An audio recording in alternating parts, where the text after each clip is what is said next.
امریکایانو یو ځل بیا ډیر سخت ظلم او بربریت وکړ.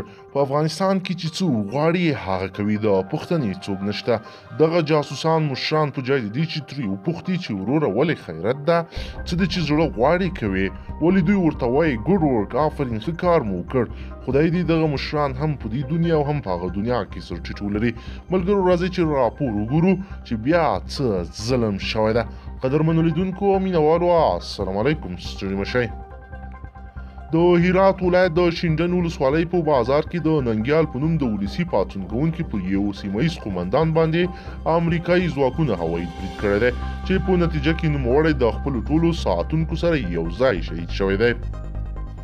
یو شمېر سرچینو خبر ورکړی چې دغه هوایي برید په شینډن ولسوالۍ کې پرون مازدیګر ناوخته ترسره شوی دی، چې پکې د ولسي پاڅون کوونکي مشهوره قومندان ننګیال د خپلو ټولو ساتونکو سره یو ځای شهید شوی دی. د سیمه ییزو سرچینو پر وینا په دې برید کې زیات شمېر خلکو ته مرګ ژوبله اوښتې ده، چې د ننګیال او د هغه د ساتونکو ترڅنګ پکې د شینډن ولسوالۍ اوسیدونکو ته هم پراخه مرګ ژوبله اوښتې ده. د سرچینو پر وینا په شهیدانو کې زیاتره د ولسي پاڅون کوونکي غړي دي، چې د ننګیال سره یو ځای په دې هوایي برید کې له منځه ولاړه. ویل کېږي له دغه برید وروسته ټپیان د هرات ولایت مرکزي روغتون ته انتقال شوي دي او دا مهال د درملنې لاندې دي. په روغتون کې هم مسؤلینو د برید په اړه خبر ورکړی چې په لسګونه ټپیان ور انتقال شوي دي. د دې برید وروسته لا هم دقیق جزئیات نه خپاره شوي دي. د شهیدانو او ټپیانو شمېر څومره ده، نه حکومت او نه هم بهرنیو ځواکونو یې په اړه څه ویلي دي. په ورته مهال په سیمه کې هم خلک ادعا کوي چې په دې هوایي برید کې د ولسي پاڅون کوونکو سربیره د شینډن په لسګونو ولسي وګړي هم ټپیان او شهیدان شوي دي، خو د مرګ ژوبلې په اړه یې کره معلومات نشته. د سیمې ترلاسه شوي معلوماتو له مخې ننګیال په نوم د ولسي پاڅون کوونکي د قومندان خورا سخت دریځه بلل کېده، چې د طالب پر ضد په شینډن ولسوالۍ کې له ډېرې مودې راهیسې جنګېده او د افغان حکومت په ملاتړ وسله د طالب پر ضد پورته کړې وه.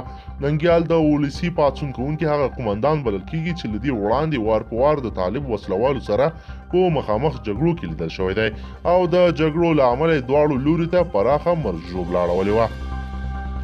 د دې هوایي برید په اړه تر اوسه د افغانستان د کورنیو چارو وزارت څه نه دي ویلي او نه یې هم تایید کړې ده.